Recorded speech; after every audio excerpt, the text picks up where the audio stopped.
Okay, hello guys, I am again here with some examples of SN and SN2। मैंने यहाँ पर methyl chloride लिखा है और ये लिखा है मैंने KCN पोटेशियम साइनाइड। उसके बाद यहाँ पर है सिल्वर साइनाइड, ये है पोटेशियम नाइट्राइट और ये है सिल्वर नाइट्राइट। सबसे पहले मैं ऊपर के इन चार पर फोकस करूंगा। इन चार को शुरू करने से पहले जरा इनके नाम पर फोकस करिए। यहाँ पर लिखा है मैंने KCN और आप इसका नाम लिखना है पोटेशियम साइनाइड। तो जरा फोकस करके बताइए कि इसके नाम में आपने आइड क्यों लगाया और इसका नाम है पोटेशियम नाइट्राइट। तो आखिरी में फोकस करके बताइए जरा आपने इसके नाम पर आइड क्यों लगाया। Do you know about the logic of the naming of the salts? मैं आपको हिंट करता हूं। देखिए यहां पर आइड और आइड क्यों आया पहले समझ ले, फिर हम आगे चलते हैं। आपने दो कंपाउंड सुने होंगे नाइट्रोजन के ऑक्सी एसिड्स के टर्म में। ये देखिए, एक आपने सुना होगा HNO2 और एक आपने सुना होगा HNO3। एक का नाम है नाइट्रस और एक का नाम है नाइट्रिक। ये दोनों ऑक्सी एसिड हैं। ऑक्सी एसिड क्या होते हैं ये आपको मालूम होगा अच्छी तरह। ये दोनों ऑक्सी एसिड हैं। अगर आप इन दोनों में इसका ऑक्सीडेशन नंबर निकाले तो एक में N3 आ रहा है और एक में 5 आ रहा है। ऑक्सीजन के नॉमेनक्लेचर का रूल होता है कि दो लोग, अगर किसी मेंबर में दो लोग हैं, दो ऑक्सीजन के अगर आपको नाम लिखने हैं तो लोअर वाले को हम हमेशा अस कहते हैं और हायर वाले को हमेशा इक कहते हैं। दिस इज द कॉज इसके नाम के आगे आ जाएगा नाइट्रस एसिड और यहां इसके नाम के आगे आ जाएगा नाइट्रिक एसिड। अब अगर आप किसी अस से कोई सॉल्ट बनाएं, अगर आप इसमें कोई बेस मिला दें और कोई सॉल्ट बनाएं, आपने HNO2 that is nitrous acid में NH मिलाया तो यहां कंपाउंड बनेगा NaNO2। अगर आप यहां पर NaOH मिलाएंगे तो यहां कंपाउंड बनेगा NaNO3। अब आपने सॉल्ट बना लिया। तो सॉल्ट के नॉमेनक्लेचर का भी एक लॉजिक होता है। अगर वो अस से बनाया गया है, अगर कोई सॉल्ट अस से बनाया गया है तो उसके नाम के आगे आइड लगा दिया जाता है और अगर कोई सॉल्ट इक से बनाया गया है तो उसके नाम के आगे एट लगा दिया जाता है। जैसे इसका नाम है सोडियम नाइट्रेट ATE, जबकि इसका नाम है सोडियम नाइट्राइट। तो ये तो लॉजिक हो गया ऑक्सी एसिड और उससे बनने वाले सॉल्ट का। ये तो लॉजिक दिया मैंने आपको ऑक्सी एसिड और उससे बनने वाले सॉल्ट का। जरा ऊपर देखिए, इसका नाम समझ में आ गया आपको कि इसका नाम पोटेशियम नाइट्राइट और इसका नाम सिल्वर नाइट्राइट क्यों रखा? क्योंकि ये दोनों सॉल्ट HNO2 से बने हैं। HNO2 नाइट्रस है और नाइट्रस से बनने वाला सॉल्ट आइड कहलाता है। अब जरा ऊपर की बात करते हैं। ऊपर वाला जो कंपाउंड है उसमें आइड लगाया गया है। आपने सुना होगा एसिड दो तरह के होते हैं, एक ऑक्सी एसिड और एक एसिड और होता है, आपने नाम सुना होगा हाइड्रा एसिड। और हाइड्रा एसिड में आने वाले लोग हैं HF, HCl, HBr और HI। ये कुछ हाइड्रा एसिड है।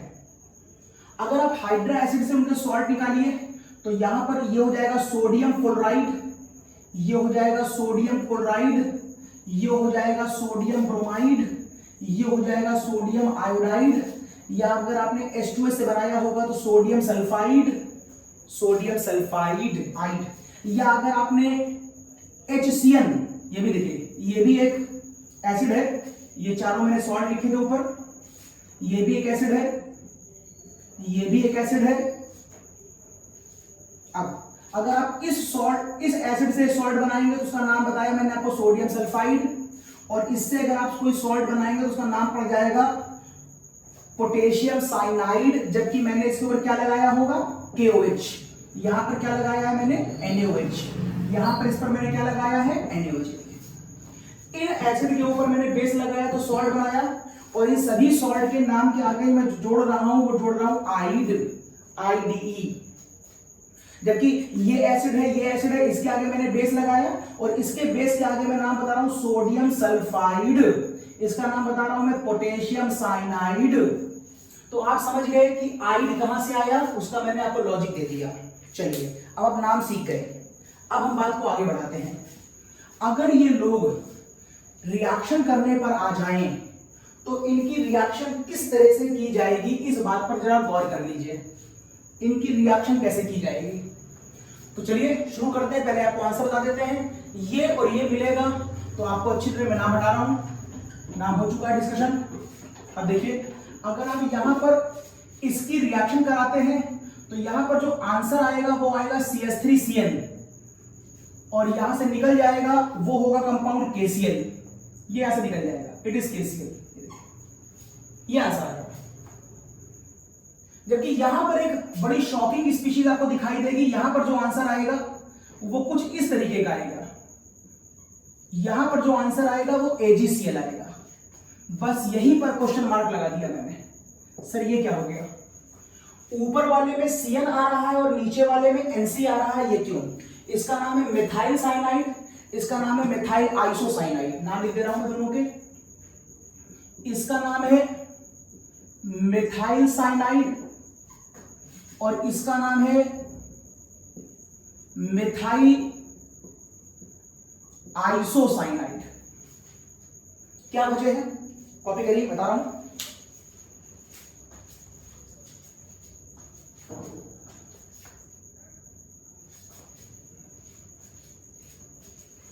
यस, तो वजह क्या है? चलिए, इसकी वजह को समझने के लिए आपको समझना पड़ेगा फजान रूल। सुना है आपने? फर्स्ट में सुना है आपने? यह बताता हूं मैं आपको। आपने सुना है फजान रूल? जरा फजान के लॉजिक को खोलिए। फजान रूल वैसे तो डिटेल में आपको केमिकल बॉन्डिंग चैप्टर में पढ़ने को मिलेगा, केमिकल बॉन्डिंग।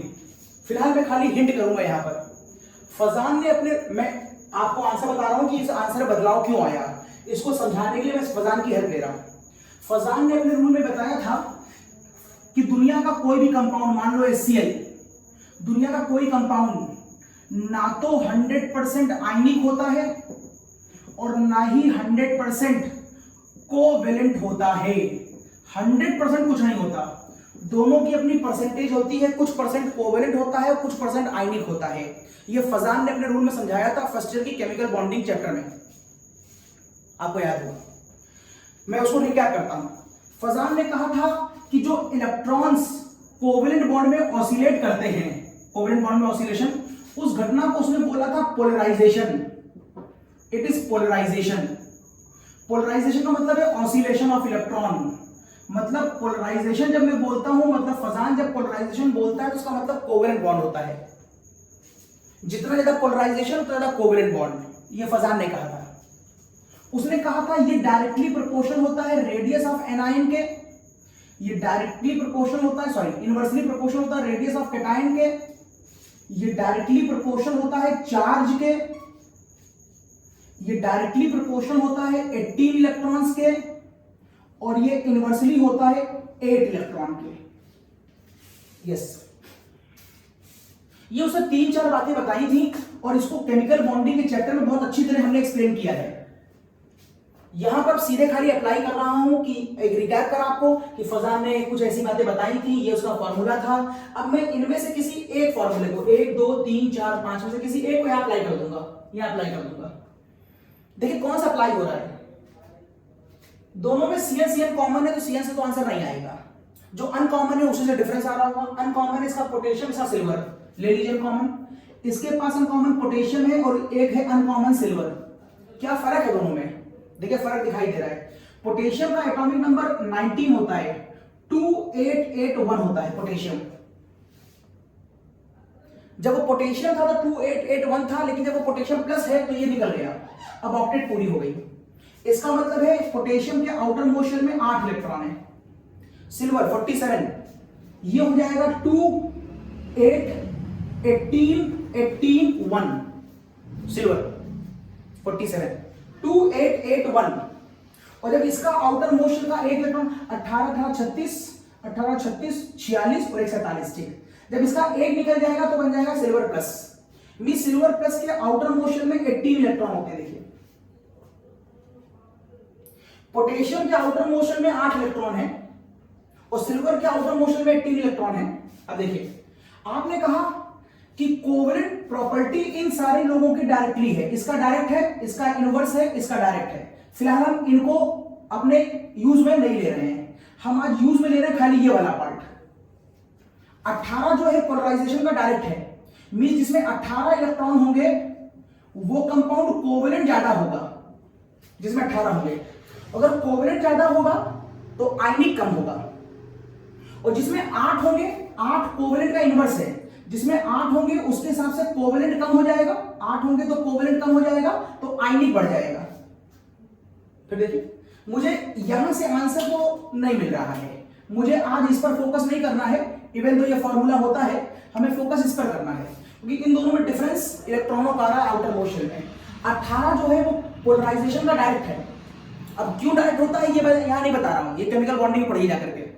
यहां पर मैंने कहा कोवेलेंट 18 है, 18 का डायरेक्ट कोवेलेंट, अगर कोवेलेंट ज्यादा होगा तो आयनिक कम होगा, तो जहां पर 18 है वहां पर कोवेलेंट बिहेवियर ज्यादा होगा और आयनिक बिहेवियर कम होगा, दोनों को मिलाकर के 100% हो जाएगा।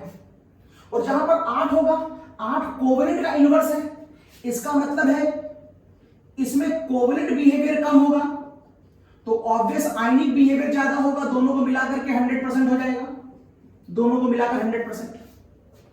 तो इस बात से हमें यह समझ में आ गया कि केसीएन जो है वो 8 इलेक्ट्रॉनों की वजह से आयनिक है, और जो एजीसीएन है वो 18 इलेक्ट्रॉनों की वजह से कोवेलेंट है। ये बात समझ में आ गई, ठीक है। अब आगे देखते हैं। मैग्नीशियम में यहां दिखा रहा हूं, अगर केसीएन मैं यहां दिखा रहा हूं, अगर केसीएन आयनिक है तो केसीएन तुरंत टूट जाएगा। मैं खोल दे रहा हूं पूरी फिगर को, एन के ऊपर यहां लोन पेयर है, कार्बन की वैलेंसी 4 है, और ये कंपाउंड ब्रेक कर गया किसमें, K plus C triple bond N, ये लोन पेयर, और ये देखिए माइनस, ये देखिए माइनस, इसको हम एमडी डेंटेट न्यूक्लियोफाइल कहते हैं। एम्बीडेंटेट क्यों, एम्फीबियंस ड्यूअल बिहेवियर, जब किसी मॉलिक्यूल के अंदर दो तरह के न्यूक्लियोफिलिक सेंटर हो तो उसे हम एम्बीडेंटेट न्यूक्लियोफाइल कहते हैं। अब यहां पर न्यूक्लियोफाइल N भी है क्योंकि उसके पास लोन पेयर है, और यहां न्यूक्लियोफाइल C भी है क्योंकि उसके ऊपर नेगेटिव चार्ज है। और ये केसीएन क्यों टूटा, क्योंकि केसीएन आयनिक होता है, K और C के बीच बॉन्ड आयनिक है। वो आयनिक क्यों है, क्योंकि K के आउटर में 8 इलेक्ट्रॉन होते हैं, और ये फजान ने हमको बताया था।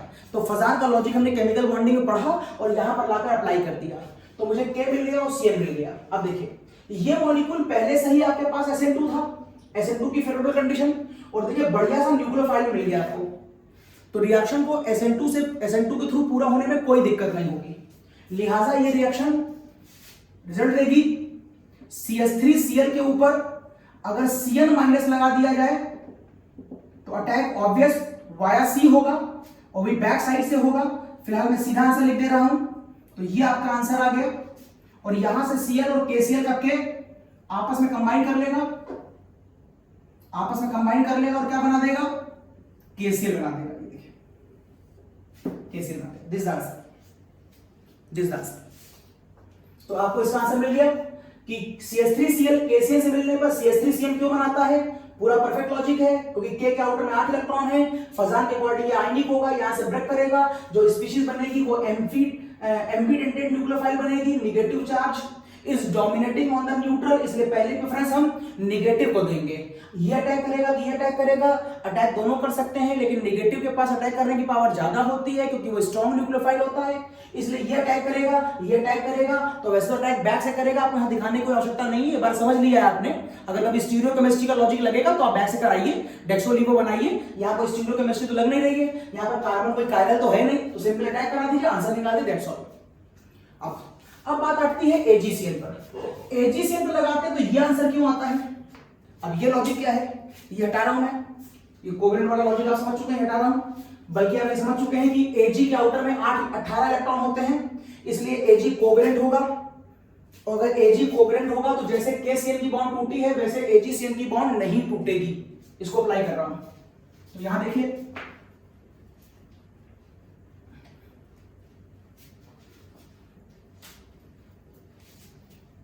ओके, तो मैं आपसे कहूंगा यहां देखिए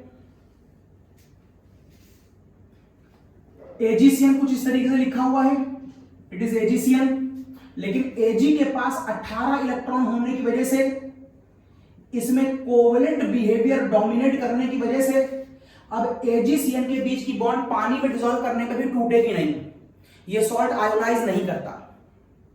अब अगर ये सॉल्ट आयोनाइज नहीं करता तो यहां पर निगेटिव चार्ज कार्बन के ऊपर नहीं आएगा, तो फिर न्यूक्लियोफिलिक सेंटर मेरे पास एक ही बचा। We have only one nucleophilic centre. In AgCN एक न्यूक्लियोफिलिक सेंटर है, while इन KCN ये एम्बिडेंटेड डबल न्यूक्लियोफिलिक सेंटर है। यहां पर अटैक दोनों कर सकते थे लेकिन C डोमिनेट कर गया। यहां पर अटैक केवल एक ही कर सकता है और वो केवल N है। This is the cause. अगर इस कंपाउंड की रिएक्शन CH3Cl से कराई जाए तो अटैक C के ऊपर वाया N होगा। डिफरेंस दिखाई दे गया होगा आपको। यहां पर अटैक इस वाले C पर वाया C हुआ था, N नहीं, जबकि इस केस में अटैक वाया N हो रहा है क्योंकि C पर निगेटिव आया ही नहीं। और C पर निगेटिव क्यों नहीं आया? क्योंकि वो कोवेलेंट नहीं है। और कोवेलेंट क्यों नहीं है ये फजान ने बताया। चलिए मैकेनिज्म शुरू करते हैं। अगर ये यहां अटैक करे तो ये यहां अटैक जब कर रहा होगा तो Cl यहां से बाहर निकल गया होगा, Cl बाहर निकल गया होगा, अटैक बैक से हुआ, Cl बाहर निकल गया। अब अगर Cl बाहर निकल गया तो मैंने मान लिया इस फिगर पे ऊपर क्या आ गया, पॉजिटिव आ गया होगा, Cl निकल गया। तो ये फिगर कैसे बन गई होगी? AgC ट्रिपल बॉन्ड N, इसके इलेक्ट्रॉनों की कमी पूरा करने के लिए ये 2 इलेक्ट्रॉन यूटिलाइज किए गए हैं। ये देखिए 2 इलेक्ट्रॉन यूटिलाइज किए गए, ये देखिए। तो जब Cl निकल गया था तो कार्बन में पॉजिटिव आया था, मतलब 1 इलेक्ट्रॉन कम हो गया था। N ने उस कमी को अपना इलेक्ट्रॉन देके पूरा कर दिया, तो यहां से ये प्लस चार्ज हट जाएगा। अब प्लस कहां आ जाएगा? इस N के पास नॉर्मली 5 इलेक्ट्रॉन होने चाहिए, 1 2 3 4 5, तब तक तो वो न्यूट्रल होता है क्योंकि N का एटॉमिक नंबर ही होता है 7, और 7 का मतलब है 2,5, आउटर में 5 है, 1 2 3 4 5 तो न्यूट्रल है। नंबर ऑफ इलेक्ट्रॉन और नंबर ऑफ प्रोटॉन इस समय बराबर होते हैं। लेकिन जब इलेक्ट्रॉन यहां दे दिया इसने अपना 1, तो यहां देखो गिनो 4 बचे हैं, 1 2 3 4 का मतलब है एटॉमिक नंबर तो 7 है, तो 2,5 जहां होना चाहिए वहां 2,4 बचा, जबकि न्यूक्लियस में अभी भी 7 प्रोटॉन है, मतलब इलेक्ट्रॉन हुए 6, प्रोटॉन हुए 7। प्रोटॉन डोमिनेट कर गया इसलिए यहां पर प्लस आ गया, ये आया। तो जो प्लस C पर आया था पहले वो प्लस उठ करके N पे आ गया, क्योंकि N ने अपना इलेक्ट्रॉन C को दे दिया। हटा रहा हूं। अब क्या हुआ? यहां पर N पे प्लस आ गया, मैक्सवेल स्टेबिलिटी रूल का वायलेशन। मैक्सवेल स्टेबिलिटी रूल कहता है कि जिस एलिमेंट को जैसा होना चाहिए वैसा ही उसे हमेशा केमिस्ट्री में रहना चाहिए। मैंने एग्जांपल दिए लास्ट लेक्चर में इसके ऊपर। अगर कोई हाई इलेक्ट्रोनेगेटिव एलिमेंट है तो उसके ऊपर नेगेटिव होना चाहिए, और कोई हाई इलेक्ट्रो पॉजिटिव एलिमेंट है तो उसके ऊपर पॉजिटिव चार्ज होना चाहिए। अगर अगेंस्ट द रूल होगा तो वो अनस्टेबल होगा। ये हाई इलेक्ट्रोनेगेटिव एलिमेंट है, उसके ऊपर पॉजिटिव चार्ज है, ये अगेंस्ट द रूल है। दिस इज द कॉज, ये अनस्टेबल है। This is unstable diagram. तो इसे स्टेबलाइज करने के लिए मैं क्या करूंगा? इसका पॉजिटिव हटाऊंगा, लिहाजा यहां पर जो इलेक्ट्रॉन N और कार्बन के बीच जो पाई बॉन्ड है उसमें से एक पाई बॉन्ड इस तरफ ट्रांसफर हो जाएगी। तो अभी इसके पास कितने इलेक्ट्रॉन है? 4। तो अगर एक कार्बन की ब्लू वाली डॉट N के पास चली जाए तो उस ब्लू डॉट की वजह से N के पास अब हो जाएंगे 5 इलेक्ट्रॉन।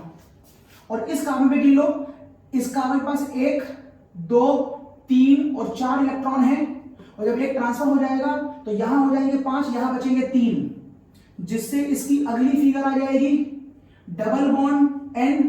ये देखो वापस 2 बिंदी आ गई, जो ऊपर की रेड और ब्लू वाली है।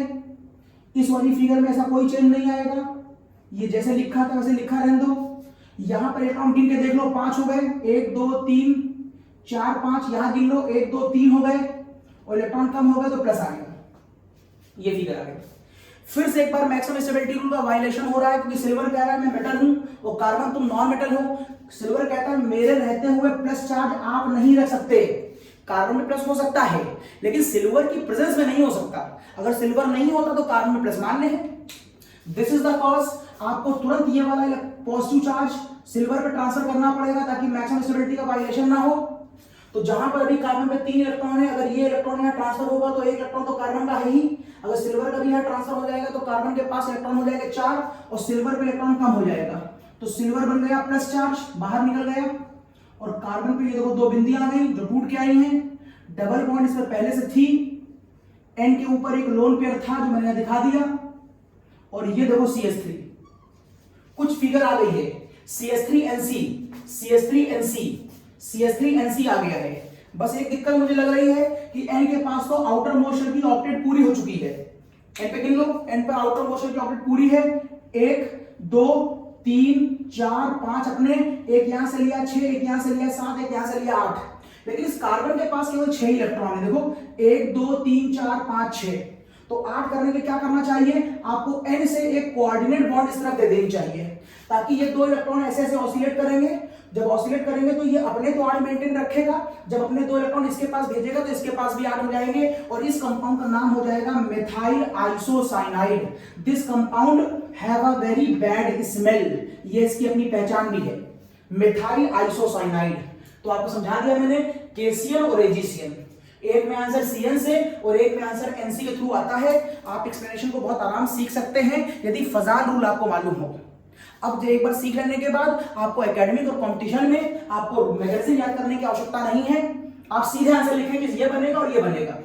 अगर मैगजीन आपको नहीं मालूम है और आप सीधे लिख रहे हैं तो आपको खुद अजीब लगेगा कि यार ये यहां कैसे बन गया और यहां पर ये कैसे बन गया, तो आपको अजीब लगता है। इसलिए मैंने एक बार आपको लॉजिक बता दिया, लॉजिक समझ लीजिए, आपको लॉजिक को मेमोराइज करने की बार-बार आवश्यकता नहीं है, सीधे आंसर लिखिएगा। चलिए, मेरे ख्याल से यही सेम लॉजिक यहां पर भी लगने वाला है। गौर से देखिए, इसके आउटर मोशन में 8 इलेक्ट्रॉन है और इसके आउटर मोशन में 18 इलेक्ट्रॉन है, इसलिए ये कंपाउंड क्या होने वाला है, आयनिक, और ये कंपाउंड क्या होने वाला है, कोवेलेंट। यहां पर आप यहीं से ब्रेक कर देंगे पॉजिटिव और नेगेटिव, तो क्या आंसर आएगा, हटा रहा हूं, देखिए इसका आंसर, पहले मैं आंसर लिख दे रहा हूं।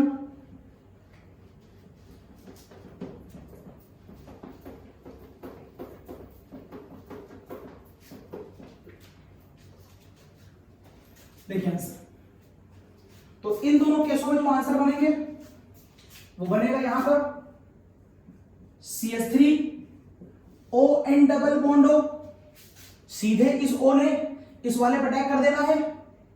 यहां पर एक अजीब लगेगा आपको, यहां पर जो आंसर आएगा वो कुछ ऐसा आएगा, ये अभी भी नाइट्राइट की फॉर्म में है तो इसका नाम हो जाता है मेथिल नाइट्राइट, लेकिन ये थोड़ा डिफरेंट हो गया, इसका नाम होता है नाइट्रोमेथेन, नाइट्रोमेथेन। अब आपको यह समझना है दोनों कंपाउंड देखने में सेम है, फिर क्या वजह है कि यहां पर कार्बन पे अटैक वाया O हो रहा है और यहां पर कार्बन पे अटैक वाया N हो रहा है। हिंट आप समझ गए होंगे, यहां पर कंपाउंड आयनिक है, आयनिक क्यों है, क्योंकि पोटेशियम में 8 इलेक्ट्रॉन है, लॉजिक फजान है। अब जब ये प्लस माइनस में टूटेगा तो यहां माइनस भी है और N पर लोन पेयर भी है, मतलब ये एक बार फिर से एम्बीडेंटेट न्यूक्लियोफाइल है, लेकिन ऐसे केस में हम प्रेफरेंस हमेशा निगेटिव को देते हैं, लिहाजा ये वाला निगेटिव ही इस कार्बन पर अटैक करेगा, Cl यहां से बाहर निकल जाएगा और ये वाला पूरा ONO CH3 पर अटैक करेगा, तो ये देखो आंसर आ गया। लेकिन इस केस में चूंकि ये कोवेलेंट बॉन्ड है इसलिए ये वाली बॉन्ड सिल्वर और O की नहीं टूटेगी, तो मैं आपको यहां लॉजिक दिखाता हूं शॉर्ट में। अब आप कहेंगे कि CH3Cl के ऊपर जब मैं AgON डबल बॉन्ड लगाऊंगा तो बॉन्ड यहां से ब्रेक नहीं करेगी, तो अब इलेक्ट्रॉन किस किस के पास है, N के पास है और O के पास है। अब बताओ कौन इलेक्ट्रॉन आसानी से दे करके कार्बन पर अटैक करेगा, O की इलेक्ट्रोनेगेटिविटी ज्यादा होती है N से, O is more electronegative than N, N की इलेक्ट्रोनेगेटिविटी 3 है और O की इलेक्ट्रोनेगेटिविटी 3.5 है, लिहाजा O इलेक्ट्रॉन देना नहीं लेना चाहेगा कंपैरेटिवली स्टडी में। तो बारी किसकी आई, कौन इलेक्ट्रॉन देगा, दोनों ही न्यूट्रल हैं, इलेक्ट्रॉन दोनों के पास है, लेकिन O मोर इलेक्ट्रोनेगेटिव है, इलेक्ट्रॉन लेना चाहता है, तो कंपैरेटिवली स्टडी में कौन देगा, N देगा। N इलेक्ट्रॉन कब देगा, जब ये वाली बॉन्ड निकल चुकी होगी, मतलब जब CH3 पे क्या आ चुका होगा, प्लस। अगर CH3 यहां पर ये मत सोचना कि ये SN2 शो करेगा तो कार्बोनियम कैसे बनेगा, अब उसमें मत सोचो इतना ज्यादा, बस सिंपल हमें आंसर देना है। तो SN2 बनाना पड़ेगा तो फिर हमें ट्रांजिशन बना के दिखाना पड़ेगा, तो एक्सप्लेनेशन बहुत कॉम्प्लिकेटेड हो जाएगा, फिर आपका फोकस जो है वो यहां की बजाय ट्रांजिशन चला जाएगा। तो आप अब इस क्वेश्चन को हम शॉर्ट ट्रिक में लगा रहे हैं, तो ये दिमाग मत लाना कि सर प्लस कैसे बना रहे हैं, हम दिमाग में केमिस्ट्री सही सोच रहे हैं, बस यहां पर हम आपको शॉर्ट ट्रिक दिखा रहे हैं। क्योंकि यदि आप इसे छोटा मानेंगे, SN2 मानेंगे, फिर सारी घटनाएं मुझे आपको ट्रांजिशन स्टेट की पेंटावैलेंसी भी दिखानी पड़ेगी, अटैक बैक से होगा, बड़ा बवाल बढ़ जाएगा। तो वो सब हटा दिया और शॉर्ट में आंसर दे दिया। तो मैंने कहा ये बॉन्ड निकल गई CH3 प्लस, अटैक कौन कर रहा है? N। देखो N का अटैक हुआ, N के जो ये 2 इलेक्ट्रॉन तुम देख रहे हो इसके हेड पर, वही 2 इलेक्ट्रॉन यहां पर आ गए और क्या बचा? N के साथ डबल बॉन्ड O, इस वाले N के साथ O और इसके साथ Ag। कुछ ऐसी फिगर आई है, देखो, ठीक है, ऐसी फिगर आई है। अब क्या होगा? अब जब N ने अपना इलेक्ट्रॉन इसको दे दिया तो C पर पहले प्लस था, जब Cl निकला तो C पर पहले प्लस था, पहले फिगर ये थी, पहले बॉन्ड निकलने में पहले फिगर ये आई थी। और N के पास अपना लोन पेयर था, N जब अपना इलेक्ट्रॉन इसको देगा तो ये 2 इलेक्ट्रॉन में से, अभी देखो N पर कितने इलेक्ट्रॉन है? 5, 1 2 3 4 5। अब बॉन्ड बनाओ, जब यहां पर बॉन्ड बनाओगे तो N के पास कितने बचेंगे? 1 2 3 4, और अगर 4 बचेंगे तो यहां पर इलेक्ट्रॉन कम नहीं हो जाएगा? और इस C पर पहले कितने इलेक्ट्रॉन थे? देखो इस C पर पहले कितने थे? 3, इसलिए पहले यहां प्लस था। अब जब तुमने यहां पर बॉन्ड बना दी तो इसके 4 पूरे हो गए तो प्लस यहां पर आ गया, ठीक है। मैक्सिमम स्टेबिलिटी का वाइलेशन है, N पर प्लस नहीं होना चाहिए, तो ये प्लस घूमते घूमते इधर इस तरफ से इधर जाए कि इधर जाए? इधर जाएगा तो O पे जाके फंस जाएगा, और इधर जाएगा तो O से होता हुआ कहां पहुंच जाएगा? सिल्वर पे, सिल्वर बाहर निकल जाएगा। लिहाजा अगले स्टेप में आप कह सकते हो कि ये वाला बॉन्ड यहां से यहां ट्रांसफर होगा। ट्रांसफर होने से पहले यहां पर 6 इलेक्ट्रॉन O पे गिन लेना, और O पे जब 6 होता है तो वो न्यूट्रल होता है। तो ये CH3, ये N, डबल बॉन्ड O, यहां पर डबल बॉन्ड O आ जाएगा, यहां पर एक लोन पेयर बचेगा, यहां पर प्लस आ गया, और ये देखो फिगर Ag आ गई। ये यहां पर 2-3 चीजें अनस्टेबल हो गई हैं। एक तो N की वैलेंसी 5 हो गई है, ये अनस्टेबल है, N की वैलेंसी 5 कभी नहीं हो सकती। मैक्सिमम कोवैलेंसी N की 4 होती है, नॉर्मली 3 रहती है, तो ये कंपाउंड अनस्टेबल है। दूसरा O पर प्लस चार्ज है, ये भी अनस्टेबिलिटी हो गई मैक्सिमम स्टेबिलिटी की। O की वैलेंसी आपको 3 दिखा रहा हूं, ये भी गलत है। तो कुल मिला के कंपाउंड बहुत हाईली अनस्टेबल है। लिहाजा इसकी अनस्टेबिलिटी को खत्म करने के लिए धीरे धीरे सही करता हूं, इसके इलेक्ट्रॉन को यहां ट्रांसफर करो। अगर सिल्वर का इलेक्ट्रॉन यहां ट्रांसफर होगा तो अगली फिगर क्या आ जाएगी? CH3N, double bond O, O पर वापस लोन पेयर आ गया, और देखो Ag प्लस आयन बाहर निकल गया। तो एक प्रॉब्लम तो सॉल्व हो गई कि O की वैलेंसी संभाल ले गया मैं। अब खाली एक दिक्कत हो रही है कि N की वैलेंसी 5 हो रही है। अब N की वैलेंसी 5 ना हो, इसके लिए क्या करिए? एक डबल बॉन्ड को अपने अकॉर्डिंग हटा दीजिए और यहां पर एक कोऑर्डिनेट बॉन्ड लगा दीजिए, बस। ऐसा करने पर इसकी भी ऑक्टेट पूरी हो जाएगी, इसकी भी ऑक्टेट पूरी हो जाएगी, और अब इस समय नाइट्रोजन टेट्रा वैलेंसी में चला जाएगा। N की वैलेंसी 4 हो सकती है क्योंकि N p ब्लॉक एलिमेंट है, जहां पर 3 p और 1 s घर होते हैं, तो 4 वैलेंसी हो सकती है। तो 1 2 3 और 1 घर का ये इलेक्ट्रॉन यूज हो रहा है जो लोन पेयर की फॉर्म में उसके पास होता है। तो इस तरीके से आप मेन ये देखिए कि CH3NO2 बन गया, CH3NO2 बन गया, ये आपका मेरा आंसर आ गया। तो मैं आपको ये ऊपर के 4 चीजें समझा दे गया।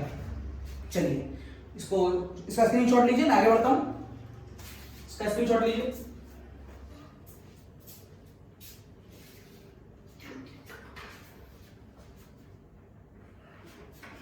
Okay, now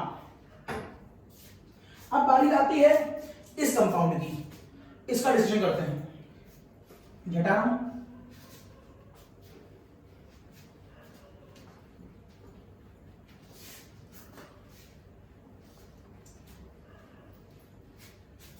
okay.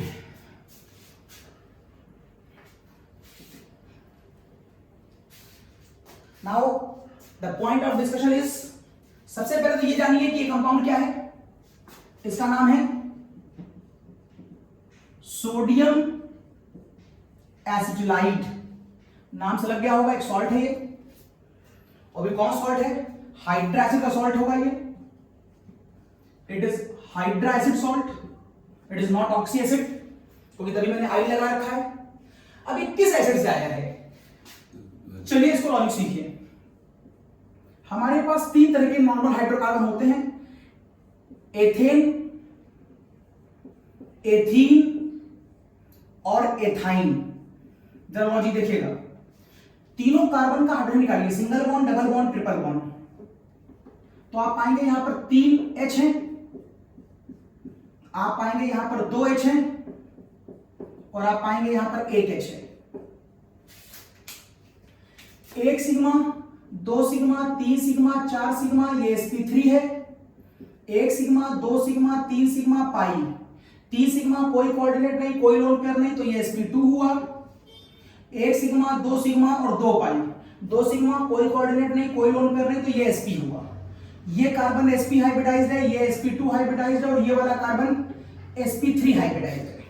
ये बात आपने फर्स्ट ईयर में हाइड्रोजन के अंदर पढ़ी है, मैंने खाली रिकैप कराई है। शॉर्ट ट्रिक से आप इस तरीके से हाइड्रोजन निकाल सकते हैं। शॉर्ट ट्रिक का formula number of sigma bond plus number of coordinate bond plus number of lone pair का आंसर 2, 3 या 4 आएगा ऑर्गेनिक केमिस्ट्री में। 2 आया तो sp, 3 आया तो sp और 4 आया तो sp3। Now check your percentage of S and P। यहां पर 100% दो भागों में बटा है S और P, तो यहां पर S की परसेंटेज कितनी हो गई 50, P भी 50 हो जाएगा, लेकिन मैं फोकस S पे कर रहा हूं।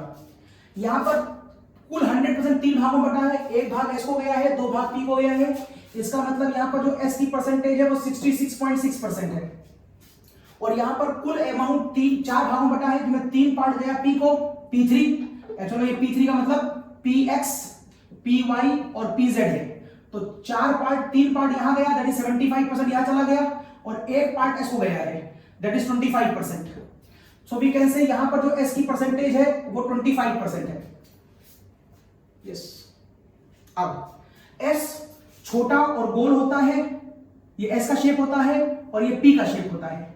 इसका न्यूक्लियस यहां है, इसका न्यूक्लियस यहां है। बताओ किस न्यूक्लियस के थ्रू इलेक्ट्रॉन को विड्रॉ करना आसान है?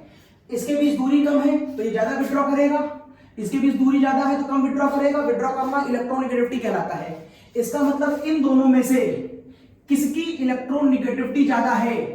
S की इलेक्ट्रोनेगेटिविटी ज्यादा होती है। S की इलेक्ट्रोनेगेटिविटी हमेशा P से ज्यादा होती है। मींस जिस घर में S की परसेंटेज ज्यादा होगी उसमें इलेक्ट्रॉनों को विड्रॉ करने की पावर बहुत ज्यादा होगी। अब यहां देखिए, इस वाले घर में S की परसेंटेज सबसे कम है और इस वाले घर में S की परसेंटेज सबसे ज्यादा है सब कार्बन, ये भी कार्बन, ये भी कार्बन, ये भी कार्बन, लेकिन ये कार्बन ज्यादा S की परसेंटेज वाला है, इसलिए इस कार्बन की इलेक्ट्रोनेगेटिविटी बहुत ज्यादा होगी। जबकि इस वाले कार्बन में S की परसेंटेज बहुत कम है, मात्र 25%, तो इसमें इलेक्ट्रॉन को विड्रॉ करने की पावर बहुत कम होगी। इतनी कम होती है कि H यहां से टूटकर बाहर नहीं निकलता, और जब H टूटकर बाहर नहीं निकलेगा तो ये नॉन एसिडिक होगा, मतलब ये स्पीशीज एसिडिक नेचर डेवलप नहीं करती। यहां पर भी ये इतना कम होता है कि ये H+ आयन डेवलप नहीं करता, तो ये भी नॉन एसिडिक होता है। लेकिन यहां से ये इलेक्ट्रॉन विड्रॉ कर लेता है, घसीट लेता है बहुत तेजी से, जिसकी वजह से ये H+ आयन बाहर निकल जाता है और हम इसको एसिडिक कंपाउंड बोलते हैं। तो वो कार्बन जिसके ऊपर एसिडिक H पाया जाता है उसको हम एसिडिक कार्बन बोलते हैं, और इस वाले H को हम एसिडिक H बोलते हैं। कुल मिलाकर के इस एसिटिलीन कंपाउंड में 2 कार्बन एसिडिक हैं और 2 H एसिडिक H होते हैं। तो पहले तो ये इंफॉर्मेशन हमको मालूम होनी चाहिए थी। अब इस इंफॉर्मेशन का हम यूज अपने इस लॉजिक में करने वाले हैं। चलो लॉजिक अप्लाई करते हैं। तो सुनो, दुनिया में जितने भी एसिड, ये स्नैपशॉट ले लिया होगा आपने, दुनिया में जितने भी एसिड या बेस होते हैं ये सब कंपैरेटिवली स्टडी का पार्ट होते हैं। मतलब किसी वेसल में एसिड है तो क्या वो अपने वेसल में ही H+ आयन छोड़ देता है? नहीं। HCl एक एसिड है तो वो अपने बर्तन में ही थोड़ी H+ आयन छोड़ देता है। वो H+ आयन तब तक नहीं छोड़ता जब तक आप उसके बर्तन में कोई बेस न डाल दें। इसका मतलब ये बात तो कंफर्म हो रही है कि ये कंपाउंड एसिडिक है, लेकिन ये तब तक H+ आयन नहीं छोड़ेगा जब तक आप इसकी रिएक्शन किसी बेस से ना करा दें। और बेस भी ऐसा जो दमखम वाला हो, मतलब इसके सामने वो बेसिक की तरह बिहेव करे। तो ऐसा ना हो कोई ऐसा बेस डाल दे जिसमें हमने बेस की तरह बिहेव ही नहीं कर रहा। मतलब आप इसके सामने OH डाल दे तो उस पर निगेटिव चार्ज, ये भी बेसिक होता है, और अगर आप इसके सामने NH2 डाल दे तो वो भी बेस होता है। Negative charge, high electron density base कहलाता है। हर बार बेस का मतलब NaOH नहीं होता, बेस का मतलब हाई इलेक्ट्रॉन डेंसिटी, लुईस ने कहा था। तो OH अगर डाला तो भी negative charge, high base, NH2 डाला तो भी बेस। लेकिन बताओ इन दोनों में ज्यादा बेसिक कौन है? OH और NH2 में? OH और NH2 में ज्यादा बेस कौन है? आपको लग रहा होगा OH, नहीं, NH2 is more basic. NH2 is more basic than OH। पता है कैसे? वजह सुनिए, बेस वो होते हैं जिनके पास इलेक्ट्रॉन हो और वो अपना इलेक्ट्रॉन किसी को डोनेट भी करें। It is a definition of Lewis base. Lewis नाम के साइंटिस्ट ने कहा था बेसिक स्पीशीज वो होती हैं जिनके पास इलेक्ट्रॉन हो और वो दान करें। जितना ज्यादा डोनेट ऑफ इलेक्ट्रॉन होगा, डोनेशन ऑफ इलेक्ट्रॉन होगा, वो कंपाउंड उतना ज्यादा बेसिक होगा। अब आप कहिए निगेटिव चार्ज तो दोनों के पास है, निगेटिव चार्ज तो दोनों के पास है, लेकिन O की इलेक्ट्रोनिगेटिविटी बताई थी मैंने अभी 3 है, सॉरी 3.5 है, जबकि N की 3 है। इलेक्ट्रोनिगेटिविटी NO की ज्यादा होने की वजह से O अपना इलेक्ट्रॉन किसी को देता नहीं है, जबकि N की इलेक्ट्रोनिटी कम होने की वजह से ये विड्रॉ कम करता है कंपैरेटिवली, इसके कंपेयर में इलेक्ट्रॉन दे सकता है, तो दान ये कर सकता है। दिस इज द कॉज आप N डेरिवेटिव को हमेशा O डेरिवेटिव से ज्यादा बेस मानेंगे। It is more basic than this. इस कंपाउंड के सामने अगर आप OH डालेंगे तो it is not sufficient base to behave acid by itself. इस कंपाउंड को खुद एसिड की तरह बिहेव करने के लिए बढ़िया बेस चाहिए, और पैरामीटर में चेक करा गया कि ये बेस इतना सफिशिएंट नहीं है कि इसको एसिडिक कर पाए। तो अगर आपको इसको एसिड की तरह बिहेव कराना है तो हमेशा ये वाला कंपाउंड डालना है। अब ये कंपाउंड कहां से डेवलप किया गया केमिस्ट्री में, अब वो सीखिए।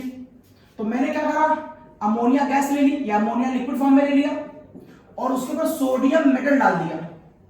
Sodium metal, sodium is a very high reactive species, it can react easily with the NH3। Activity series high school में पढ़ी आपने, ऊपर आने वाला एलिमेंट अपने से नीचे आने वाले एलिमेंट को उसी के सॉल्यूशन से रिप्लेस कर सकता है, पढ़ा आपने। तो सोडियम ने H को रिप्लेस कर दिया तो यहां बन जाएगा NaNH2 और निकलने वाला H2 गैस की फॉर्म में यहां से बाहर चला गया। ये देखिए बन गया NaNH2। NaNH2 एक सॉल्ट है, नाम है सोडा एमाइड। नाम बोलो, सोडा एमाइड, सोडा एमाइड। और ये सोडा एमाइड किस फॉर्म में होगा, यहां पर पॉजिटिव और निगेटिव की फॉर्म में होगा, सॉल्ट सोडा एमाइड। तो आपको NH2 चाहिए, ये सफिशिएंट नहीं है, और ये कहां से आएगा, ये इस रिएक्शन से आएगा। अब आते फाइनल पर। अब मेरे पास ये एसिटिलीन है, अगर मैं इसके ऊपर NaOH लगा दूं तो इन दोनों में कोई रिएक्शन नहीं होगी क्योंकि ये सफिशिएंट बेस नहीं है, बेकार हो गया। लेकिन अगर मैं इस कंपाउंड पर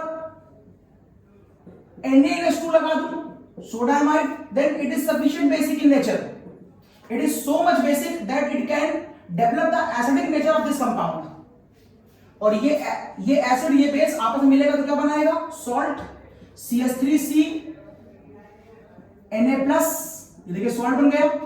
नाम बोलो, इसका नाम हो जाएगा सोडियम एसिटिलाइड, आइड आ गया। और क्या निकल गया, ये वाला NH2 और यहां से एक H किस फॉर्म में बाहर निकल गया, अमोनिया की फॉर्म में बाहर निकल गया। तो अब मैं पहले यहां तक पहुंचा कि ये कहां से आया। तो पहले आपने एक लंबा बड़ा एक्सप्लेनेशन सुना और ये जाना ये आया कहां से।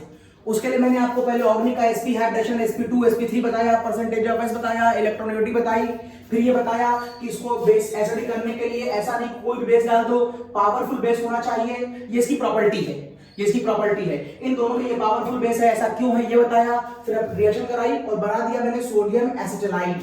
Yes, sodium acetylide.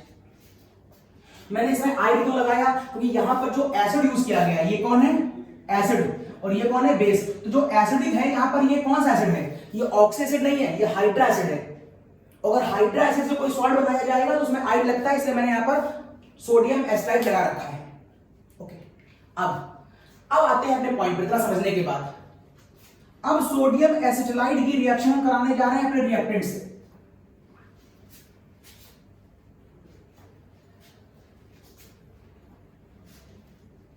तो क्या होता है जब मेथिल क्लोराइड की रिएक्शन, क्या होता है जब मेथिल क्लोराइड की रिएक्शन सोडियम एसिटिलाइड से करा दी जाए।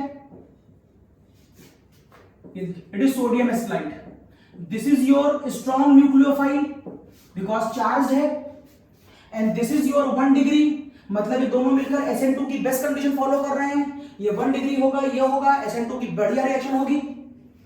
अटैक बैक से होगा, लेकिन आपको इसमें स्टीरियो केमिस्ट्री को ध्यान करने की फिर आवश्यकता नहीं है, क्योंकि कायरलिटी तो मेरे पास है नहीं कि मैं रेक्टस सिस्टर बताऊं। तो आप सिंपल आंसर लिख दीजिए। तो जो सिंपल आंसर आएगा, ये अटैक करेगा यहां पर और सीएल बाहर निकल जाएगा, तो आंसर आ जाएगा देखो ये, और निकल गया NaCl। कंपाउंड का नाम, इस कंपाउंड का नाम है प्रोपाइन। लेकिन अगर मैंने यहां पर ये कहा होता आपसे, बताइए क्या होगा जब मेथिल क्लोराइड की रिएक्शन सोडियम एसिटाइड से नहीं डाई सोडियम एसिटाइड से कराई जाए। This is your die sodium एसिटाइड। अब क्या होगा, तो पहले आपको ये जानना पड़ेगा सब डाई सोडियम एसिटाइड कहां से आ गया।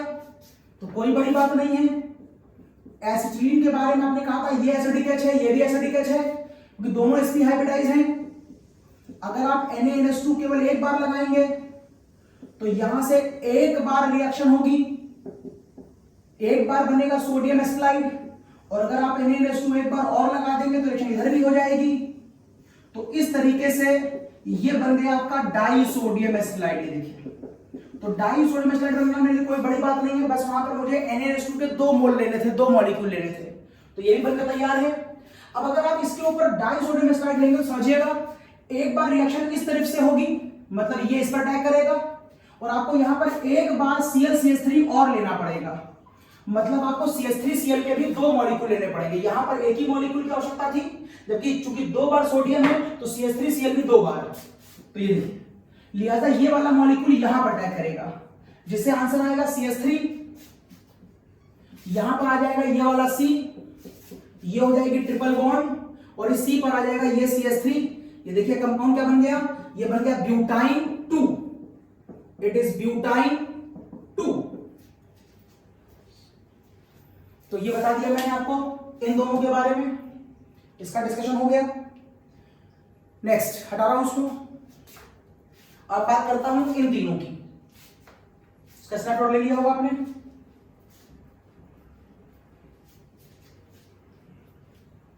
ये हट गया।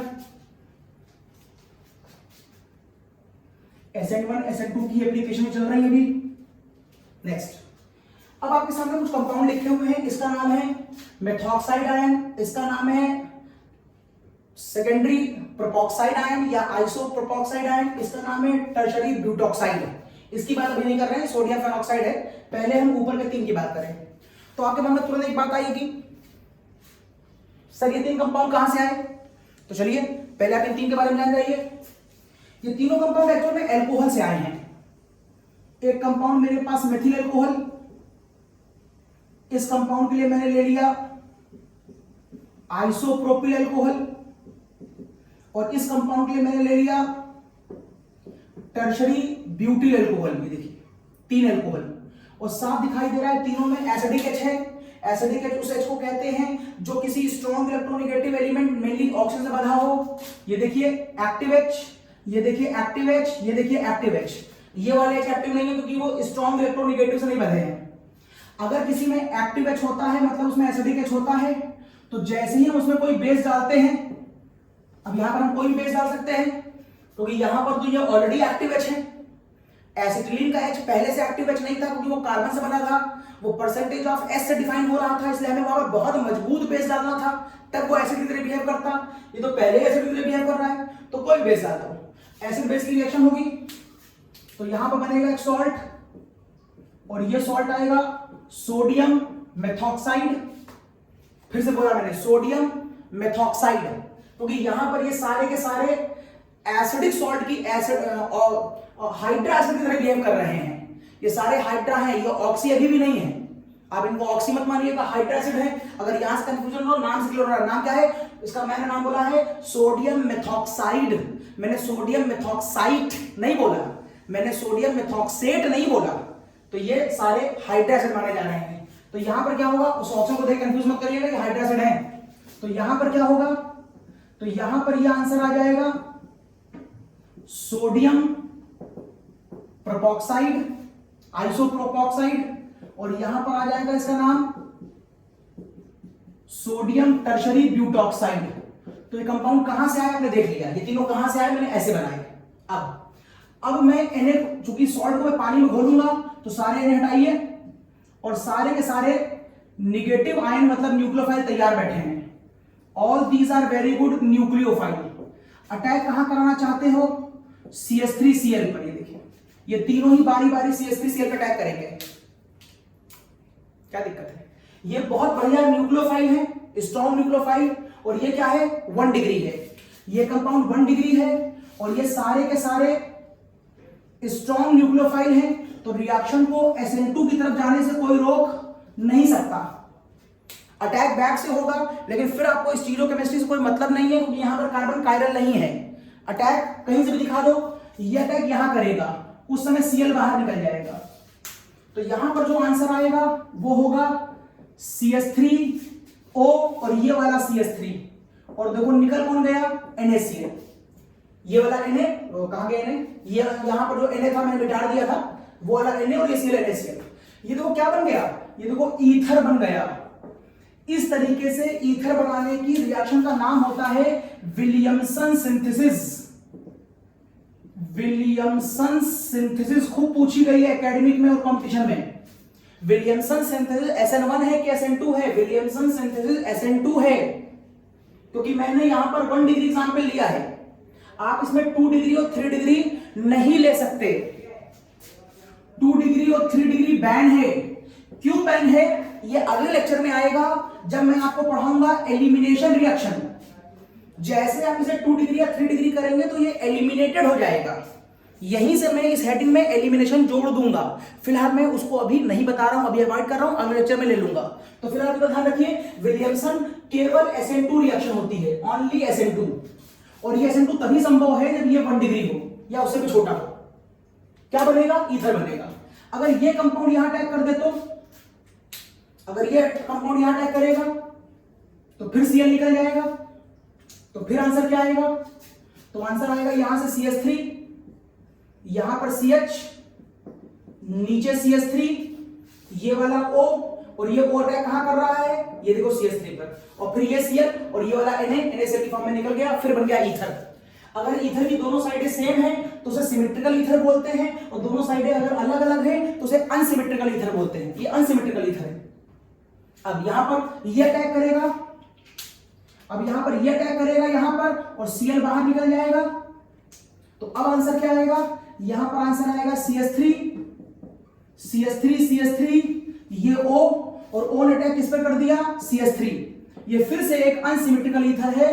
कुल मिलाकर के ईथर बनाने का सबसे आसान तरीका विलियमसन सिंथेसिस है, बस शर्त इतनी है कि वहां पर ये कंपाउंड 1 डिग्री होना चाहिए। 2 और 3 होगा तो आंसर गलत हो जाएगा, फिर ईथर ना बनके कुछ और बनेगा, और वो क्या होगा ये अगली हेडिंग होगी मेरी, जब हम आपको एलिमिनेशन पढ़ाएंगे। फिलहाल आप रट्टा मार लीजिए कि मुझे यहां पर 1 डिग्री ही लेना है। जैसे ही मैं आपको एलिमिनेशन बताऊंगा आप समझ जाएंगे कि मैंने यहाँ 2 डिग्री और 3 डिग्री क्यों नहीं लिया है। और विलियमसन कैसी रिएक्शन है? SN2 की रिएक्शन है। ओके, विलियमसन हो गया। यहां पर एक कंपाउंड देखने को मिल रहा है मुझे, सोडियम फेनॉक्साइड। जरा इसको देख लें, सोडियम फेनॉक्साइड। जरा सोडियम फेनॉक्साइड के बारे में सोचें, ये कैसे आया होगा? तो सब ये फिनॉल से आया होगा। दिस इज योर फिनॉल, और फिनॉल खुद एक एसिडिक कंपाउंड होता है। नाम ही उसका इसका होता है carbolic acid, not carboxylic, not carboxylic, carbolic acid. और यहां देखिए फिर से इसमें एक्टिव H है, इट इज एक्टिव H, और इसलिए आप इसमें कोई भी बेस डाल दें, छोटा मोटा हल्का फुल्का कोई भी बेस, तो यह कंपाउंड तुरंत अपने सॉल्ट में कन्वर्ट हो जाएगा। ये देखिए इसका सॉल्ट सोडियम फेनॉक्साइड बन जाएगा। It is phenyl, it is oxide, sodium phenoxide. तो ये एक सिंपल रिएक्शन से आया है। और सोडियम फेनॉक्साइड में ये कंपाउंड देखिए बहुत अच्छा न्यूक्लियोफाइल है।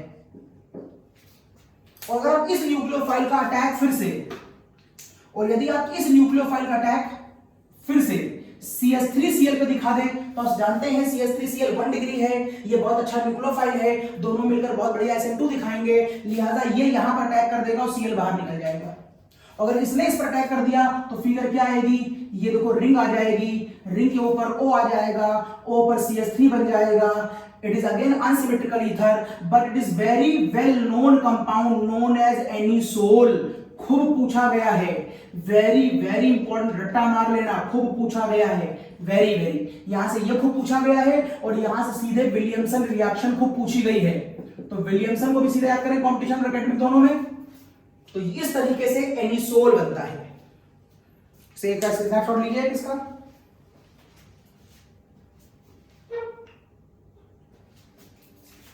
ओके ना, अब आपको मैं यहां पर एक लॉजिक और दिखाता हूं, जरा उस लॉजिक पर गौर करिएगा।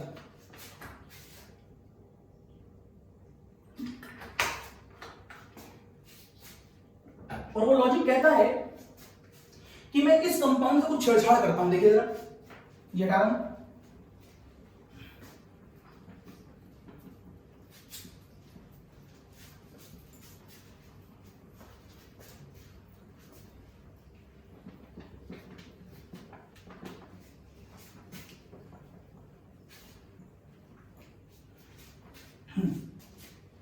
तो मैं आपसे कह रहा हूं, क्या मैं ये कर सकता हूं? देखिएगा, क्या मैं ये कर सकता हूं कि क्लोरोबेंजीन के ऊपर इस कंपाउंड का अटैक करा दूं। Out of these two which reaction is right?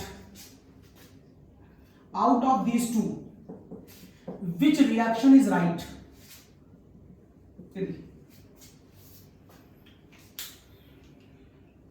Williamson synthesis में इन दोनों में क्या सही है? देखो, अगर खाली तुम बैलेंस करना सोचोगे तो तुमको लगेगा ये NaCl और ये NaCl निकल जाएगा, और यहां लगेगा तुमको ये Cl और ये Na निकल जाएगा। बचा क्या? Ring OCH3 anisole, ring OCH3 anisole. तो देखने में तो पहली नजर में दोनों रिएक्शन ठीक लग रही हैं, सही, लेकिन तो केवल एक सही है। कौन सी? कौन सही है? इसमें ये वाली सही है, ये रॉन्ग है।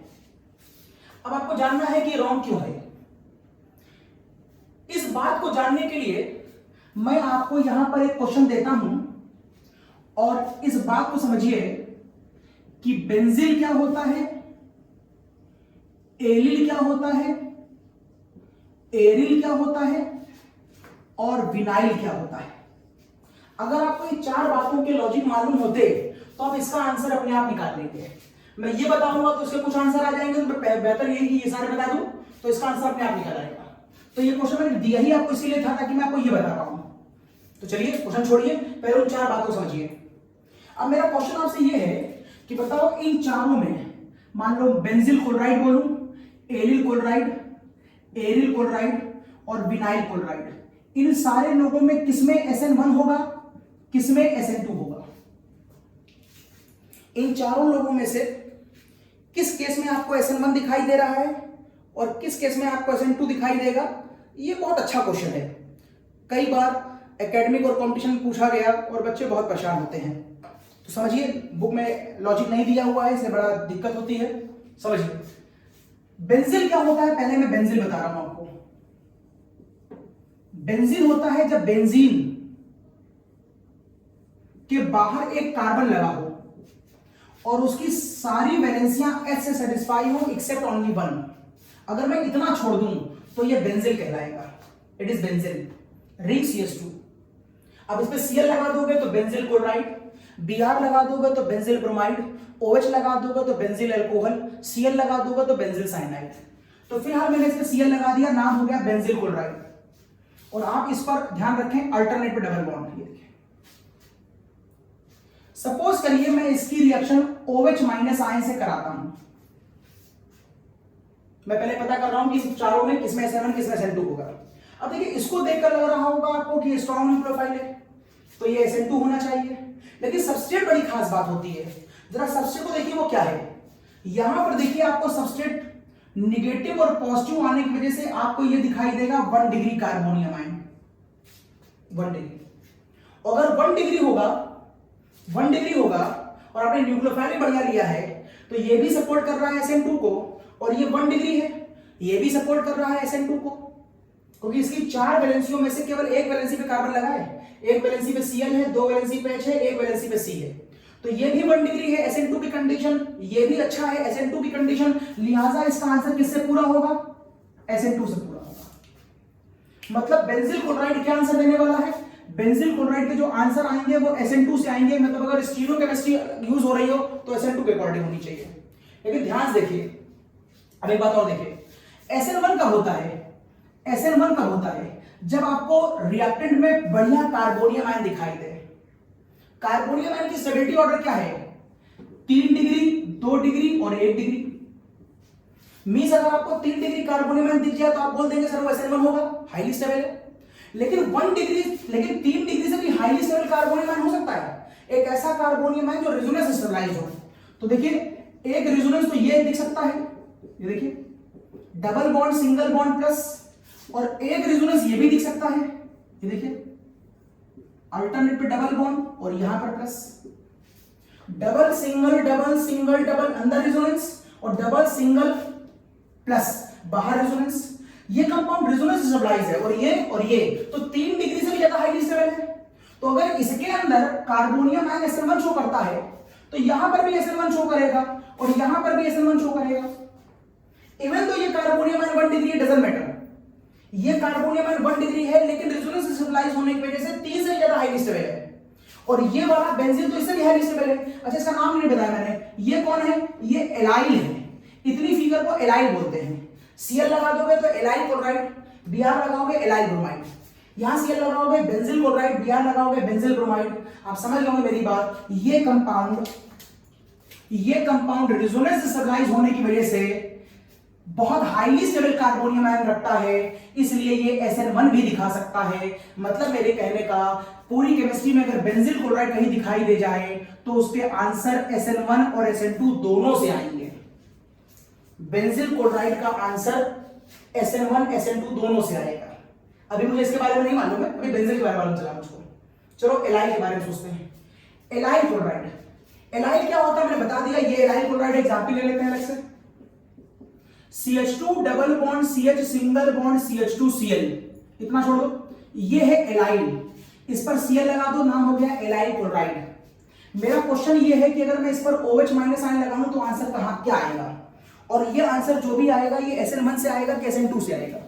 तो बहुत स्पष्ट देखिए आप, ये स्ट्रॉन्ग न्यूक्लियोफाइल दिख रहा है और ये हैलाइड भी 1 डिग्री है, हैलाइड 1 डिग्री, ये स्ट्रॉन्ग। तो इन दोनों को देख के लगता है कि आंसर किससे आएगा? आंसर SN2 से आएगा। तो पहली नजर में आंसर SN2 से आ रहा है, तो आप आंसर लिख दीजिए इसका। CH2 double bond CH CH2OH और ये आंसर वाया SN2 आया है। लेकिन ध्यान से देखिए यहां पर SN1 भी हो सकता था। वो क्यों? जब Cl बाहर निकलेगा तो यहां पर कार्बोनियम आयन बनेगा। इवन तो ये कार्बोनियम आयन अभी भी 1 डिग्री है, 1 डिग्री है, लेकिन ये double bond single bond plus resonance stabilize carbonium ion है। और resonance stabilize carbonium ion 3 degree से भी हाईली स्टेबल होता है। तो जब मैंने उसे 3 डिग्री को SN1 कह दिया है तो उससे ज्यादा जो हाईली स्टेबल होगा वो तो SN1 होगा ही होगा। ये मत रटना कि 3 डिग्री कार्बन लेते हैं हम, नहीं, हम 3 डिग्री कार्बन इसलिए लेते थे क्योंकि वो बहुत हाईली स्टेबल होता था। मतलब मेन पॉइंट है स्टेबिलिटी। और अगर 3 डिग्री से भी ज्यादा स्टेबल मिल जाएगा तो वो और फेवरेबल हो जाएगा। This is the cause. ये हाईली स्टेबल कार्बोनियम आयन होने की वजह से, इसमें हाईली स्टेबल कार्बोनियम आयन होने की वजह से इसका आंसर SN1 से भी आएगा। इवन वो आंसर भी फिलहाल केस में तो यही होगा, क्योंकि अभी मैं कोई इसमें स्टीरियो केमिस्ट्री लगा नहीं रहा हूं। लेकिन अगर स्टीरियो केमिस्ट्री लग रही होगी तो ठीक है, उसके क्वालिटी का ध्यान रखेंगे खाली। तो कुल मिलाकर के ये क्वेश्चन को पूछा गया है, एलाइल अपना आंसर SN1 से देता है कि SN2 से? दोनों से देता है। और बेंजाइल अपना आंसर भी दोनों से देता है। चलिए अब आइए एरिल और विनाइल समझते हैं। आप देखते हैं एरिल और विनाइल क्या होता है। हटा रहा हूं ये एरिल और विनाइल, अभी इन दोनों का आंसर मैंने नहीं दिया आपको। एरिल और विनाइल देखते हैं। एरिल क्या होता है? सिंपल एरोमेटिक कंपाउंड को एरिल कहते हैं। It is simple aromatic compound. ये एरिल, Cl लगा दोगे तो एरिल क्लोराइड, Br लगाओ एरिल ब्रोमाइड। अब तुम चाहे से क्लोरोबेंजीन कहो चाहे एरिल फैमिली नेम है। एक बार बोल दिया लाखों कंपाउंड आ जाएंगे। बेंजीन क्लोराइड बीच में, तो एरिल क्लोराइड या बेंजीन क्लोराइड एक ही बात है। विनाइल ये है, अगर कहीं इतना लिखा दिख जाए केवल इतना तो ये विनाइल है। और यहां पर वैलेंसी खाली करने के बाद दैट इज विनाइल। अगर यहां Cl लगा दूंगा तो विनाइल क्लोराइड, Br लगाऊंगा विनाइल ब्रोमाइड, Cn लगाऊंगा विनाइल साइनाइड, OH लगाऊंगा विनाइल अल्कोहल। तो मेरे पास 2 कंपाउंड है, ये और ये। पहले ये समझाता हूं। इस कंपाउंड को खोल के देख लीजिए। ये कंपाउंड अगर खोल के देखा जाए तो यूं लिखा हुआ है आप इसके ऊपर लगाना चाहते हैं OH माइनस आयन, या आप लगाना चाहते हैं इसके ऊपर वाटर। मैं इसके ऊपर OH लगा करके दिखाना चाहता हूं, मैं SN2 लगा रहा हूं, पानी लगा करके दिखाना चाहता हूं, SN1 लगा रहा हूं, और मैं सोच रहा हूं कहीं से भी आंसर आए। देखिएगा इसमें कहीं से आंसर नहीं आएगा। मतलब मेरे कहने का है कि विनाइल क्लोराइड का आंसर ना SN1 से आता है ना SN2 से आता है। विनाइल क्लोराइड कुछ शो नहीं करता, इसके रिएक्शन करने के तरीके कुछ और होते हैं। अब क्यों नहीं आता है देखिए, अगर आप SN2 करना चाहते हैं तो OH उस कार्बन पे अटैक करेगा जहां से आपको Cl रिप्लेस करना है। वो कार्बन कहां है? आगे। लेकिन अटैक होता कहां से है? भूले तो नहीं है, अटैक बैक साइड से होता है, क्योंकि आगे क्या लगा है? ताला। आगे क्या है? लॉक। आप आगे से जा ही नहीं सकते, जाना पीछे से। लेकिन ध्यान दीजिए, इस बार आपको डबल बॉन्ड होने की वजह से यहां पर पाई बॉन्ड है, ये देखिए, और पाई बॉन्ड का मतलब है यहां पर हाई इलेक्ट्रॉन डेंसिटी है, हाई इलेक्ट्रॉनिक क्लाउड है। आपको पहुंचना कहां पर है? आपको पहुंचना इस वाले कार्बन पर है, क्योंकि यहीं पर Cl बैठा हुआ है। पहुंचना इस कार्बन पे है, पीछे से पहुंचना है, रास्ते में इलेक्ट्रॉनिक क्लाउड है, तो इस निगेटिव के ऊपर क्या लगेगा? Force of repulsion. लिहाजा ये OH कभी इसके अंदर जा ही नहीं पाएगा। दिस इज द कॉज, ये रास्ता SN2 के लिए ब्लॉक है, SN2 नहीं हो सकता। अब SN2 नहीं हो सकता तो SN1 हो जाए। अब वो चेक कर ले, SN1 तब हो सकता है जब ये कार्बोनियम आयन बनाएगा। चेक करिए, ये डबल बॉन्ड है, ये H है, अगर Cl निकल गया तो प्लस यहां पर ऐसे आएगा, Cl निकल गया प्लस, क्योंकि आपको SN1 दिखाने के लिए कार्बोनियम आयन बनाना पड़ेगा। अब ये देख के बताओ कि क्या ये कार्बोनियम आयन संभव है? जरा इस कार्बोनियम आयन का हाइड्रोजन निकालो। एक सिग्मा एक पाई, 2 सिग्मा है, कोई कोऑर्डिनेट नहीं, कोई लोन पेयर नहीं, आंसर 2 का मतलब sp, मतलब ये कार्बन sp हाइब्रिडाइज्ड है। और sp हाइब्रिडाइज्ड कार्बन में s की परसेंटेज कितनी होती है? 50। और ये 50% carbon maximum percentage of s है ऑर्गेनिक केमिस्ट्री में। इसका मतलब ये कार्बन मैक्सिमम इलेक्ट्रोनेगेटिव कार्बन है, जिसके ऊपर परसेंटेज ऑफ s मैक्सिमम होगी तो उसकी इलेक्ट्रोनेगेटिविटी ज्यादा होगी। मैंने आपसे कहा था percentage of s directly to electronegativity होती है ऑर्गेनिक केमिस्ट्री के अंदर। अब अगर ये कार्बन मैक्सिमम इलेक्ट्रोनेगेटिव है तो according to maximum stability rule ऐसे कार्बन पे नेगेटिव तो आ सकता है लेकिन पॉजिटिव नहीं आ सकता है, रूल के खिलाफ है ये। And this is the cause, इस कार्बन पे पॉजिटिव संभव ही नहीं है। और अगर इस कार्बन पे पॉजिटिव संभव ही नहीं है तो बिना कार्बोनियम आयन के आप कह देंगे पॉजिटिव संभव ही नहीं, का मतलब है इसका एनर्जी लेवल बहुत ऊंचा है। इतना ऊंचा पहाड़ कहां चढ़ेंगे? लिहाजा ऐसी रिएक्शन होगी ही नहीं। रिएक्शन तो छोटी वाली होती है, ये वाली। तो ये कार्बोनियम हाईली अनस्टेबल है तो पहाड़ बहुत ऊंचा हो जाएगा, लिहाजा ये कार्बोनियम नहीं बनेगा और रिएक्शन नहीं होगी। तो विनाइल की रिएक्शन ना SN1 से होती ना SN2 से होती, दोनों के अपने लॉजिक है। कार्बोनियम बनेगा तो SN1 होगा, कार्बोनियम नहीं बना SN1 नहीं होगा। अटैक बैक से होगा तो SN2 होगा, अटैक बैक से नहीं हो सकता क्योंकि पाई इलेक्ट्रॉनिक क्लाउड है। यहां पर आएंगे, यहां पर भी आंसर बता दे रहा हूं, एरियल क्लोराइड का कोई भी आंसर ना SN1 से होता है ना SN2 से होता है। तो कैसे होता है बात की बात है। फिलहाल SN1 SN2 में पढ़ा रहा हूं, इसमें नहीं आएगा। देखिए क्यों नहीं आएगा, चलो पहले देखते हैं। अगर इस कार्बन पर Cl को रिप्लेस करना है आपको, तो आपको जहां पर रिप्लेस करना है तो ये तो लॉक है, ये ताला बंद है, आप आगे जा नहीं सकते, जाना पीछे से होगा आपको, और पहुंचना यहां तक है। लेकिन ध्यान देखिए यहां पर कितने इलेक्ट्रॉनिक क्लाउड हैं, एक इलेक्ट्रॉनिक क्लाउड यहां है, एक यहां है, एक यहां है, इतने सारे इलेक्ट्रॉनिक क्लाउड से आप आगे नहीं जा सकते। लिहाजा इसके ऊपर क्या लग रहा है? बहुत हाई फोर्स ऑफ रिपल्शन लग रहा है। आप कहेंगे सर SN2 का रास्ता बंद है, बैक से अटैक नहीं हो सकता। ओके, बैक से अटैक नहीं हो सकता तो आप कहेंगे सर एक काम करते हैं, क्यों ना इस कंपाउंड को कार्बोनियम में कन्वर्ट कर लें, मतलब इसका Cl ही निकाल दें, यहां पर प्लस ले आए, यहां पर प्लस ले आए, और ये देखिए ऐसे Cl निकाल देंगे, यहां प्लस आ जाएगा, एरिल और एरिल का कैटायन, एरिल कैटायन। अब अगर ये संभव है तो अटैक होगा, अगर ये संभव नहीं है तो अटैक नहीं होगा। चेक करें स्टेबिलिटीज की, यहां पर कार्बन की वैलेंसी पहले 1 2 3 4 थी, Cl निकल गया, वैलेंसी बची 3, इसमें 2 सिग्मा बॉन्डे हैं और एक पाई है। 2 सिग्मा कोई कोऑर्डिनेट नहीं, कोई लोन पेयर नहीं, 2 का मतलब क्या हो गया? sp। ये कार्बन फिर से sp है।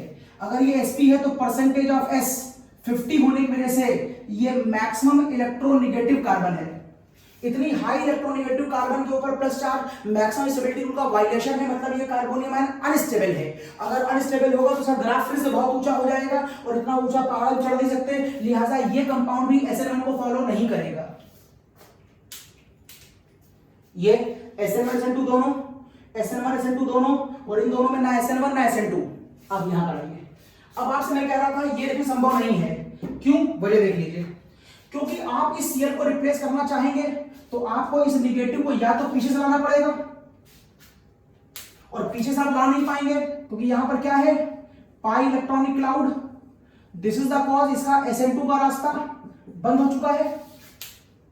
और यदि आप इसे कार्बोनियम आयन बना के लाना चाहते हैं, आप चाहते हैं Cl निकल जाए, पहले हम कार्बोनियम बना लें, तो भी ये कंपाउंड इस पर अटैक नहीं कर सकता क्योंकि ये कार्बोनियम संभव ही नहीं है। अभी बताया मैंने आपको, ये कार्बोनियम संभव ही नहीं है। अगर ये संभव ही नहीं है तो इसका रास्ता SN1 से भी बंद हो गया। This is the cause of इस कंपाउंड की रिएक्शन। इससे नहीं कराकर, इससे कराकर ईथर नहीं बना सकते, लेकिन हाँ उल्टा इस कंपाउंड में इससे करा सकते हैं क्योंकि निगेटिव यहां पर है। इस रिंग का कोई रोल ही नहीं है, इस रिंग का इस क्वेश्चन कोई रोल नहीं, चुपचाप यहां अटैक करेगा, Cl बाहर निकल जाएगा, ये संभव है। तो देखने में रिएक्शन दोनों एक जैसी लगती हैं, लेकिन बड़े टेक्निकल पॉइंट्स हैं। आप सब ध्यान रखेंगे, आपको लॉजिक याद रहेगा तो सब कुछ याद रहेगा। ये सारे क्वेश्चन एकेडमिक और कॉम्पिटिशन दोनों में बहुत इंपॉर्टेंट होते हैं। तो यहाँ पर मेरी SN1 SN2 की काफी एप्लीकेशन खत्म हो गई हैं। अगले दिन पे मैं कुछ और अच्छे क्वेश्चन आपको SN1 SN2 से रिलेटेड ही अभी लगवाऊंगा और फिर हम जाएंगे एलिमिनेशन की तरफ। ओके बाय, फिर मिलते हैं after a short commercial break.